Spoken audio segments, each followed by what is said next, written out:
Greetings, mortals. Today I'm going to be doing a reading of SCP-009, Red Ice.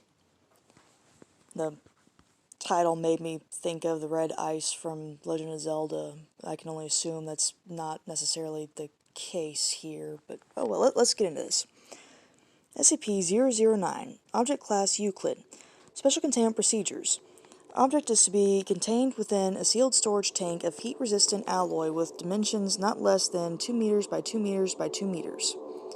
Under no circumstances should SCP-009 be exposed to temperatures in excess of 0 degrees Celsius when not undergoing testing, and no water-based solutions shall be allowed within 30 meters of the object's containment area. Object's chamber is to be fitted with temperature sensors, which must be monitored at all times and is to be kept refrigerated by no fewer than 3 redundant cooling units. Any malfunction of sensors or of coolant systems is to be reported and repaired immediately. If at any time the temperature in the containment area climbs above -5 degrees Celsius, the chamber is to be locked down and flooded with coolant until temperatures return to safe levels, -30 degrees Celsius to -25 degrees Celsius. Containment area is to be kept in a total vacuum during testing, and personnel interacting with SCP-009 must wear full environmental protection gear. Following testing, all equipment, personnel, and other materials must undergo dehydration procedures and be quarantined for no less than 12 hours. Any moisture found displaying properties of SCP-009 is to be quarantined and added to the containment area as soon as possible. Living organisms found to be contaminated by SCP-009 are to be terminated by chemical desiccation and extracted molecules of SCP-009 added to containment. Description: SCP-009 is approximately liters of a substance which superficially resembles distilled water, H2O, except with a distinct bright red hue. This red hue is discernible in all phases, and serves as the most expedient method of identifying contaminated matter before its anomalous properties manifest. In contrast to mundane water, SCP-009 assumes a liquid phase at temperatures between -100 degrees Celsius and 0 degrees Celsius, and a solid state above those temperatures. At temperatures below -100 degrees Celsius, SCP-009 vaporizes into a gaseous phase similar to steam. So it's like reverse water? Examinations of the atomic structure of SCP-009 have proved inconclusive. The substance appears to be identical to normal water molecules, with the exception of, in contrast to the standard laws of enthalpy, Dr. Site, resident expert on xenospatial physics, suggests that SCP-009 may originate in a universe with alternate physical laws. The most hazardous property of SCP-009, however, is its ability to contaminate normal H2O. When in contact with any aqueous solution, SCP-009 will, through unknown mechanisms, transfer its anomalous properties to other objects and creatures. Testing has shown it capable of assimilating ice, steam, tea, fruit juice, seawater, blood, and the time it takes for this process to occur varies depending on temperature and the exact chemical composition of affected matter, and had been observed as taking between 3 minutes and hours. Experiments on D-Class personnel have illustrated the process of conversion by the substance, which has been found to follow a consistent pattern. Number 1. Initial exposure. Subject is exposed to SCP-009 and it begins assimilating any moisture present on the exposed surface. Creatures in this stage do not commonly notice any unusual symptoms except for a slight warming sensation. 2. Surface conversion. Frost begins to form on the exposed area as the heat produced by the subject and SCP-009 itself raises its temperature above 0 degrees Celsius.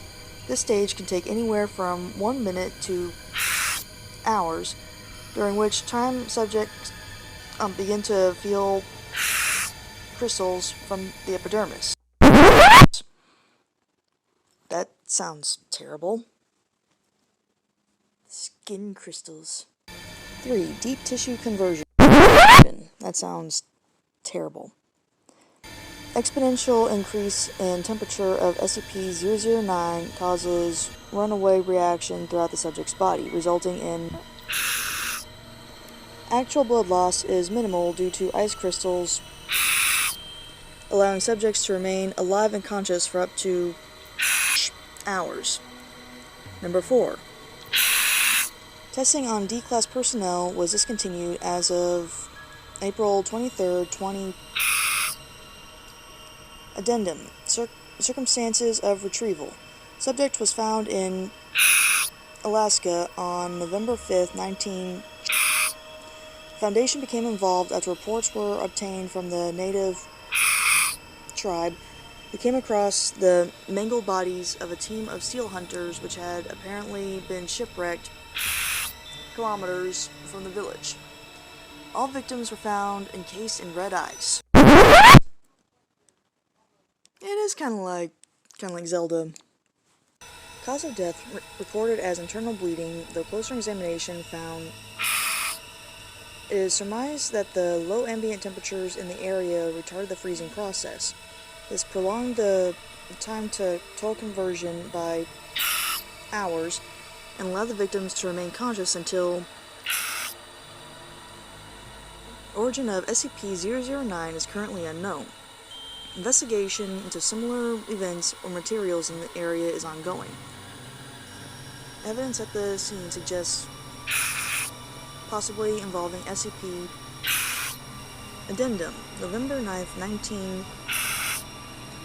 After initial report and retrieval of specimens, it was confirmed that the arachnoid entity found by MTF-B7, see attached file, was indeed a previously known instance of SCP-3023. Investigation has revealed the instance originated in as a result of Addendum. December 6, 19. After repeated inquiries, it should be noted that the portion of coastline upon which the initial victims were found was barren rock approximately meters from the seashore. It was sufficiently dry and cold to prevent significant contamination of the surrounding area.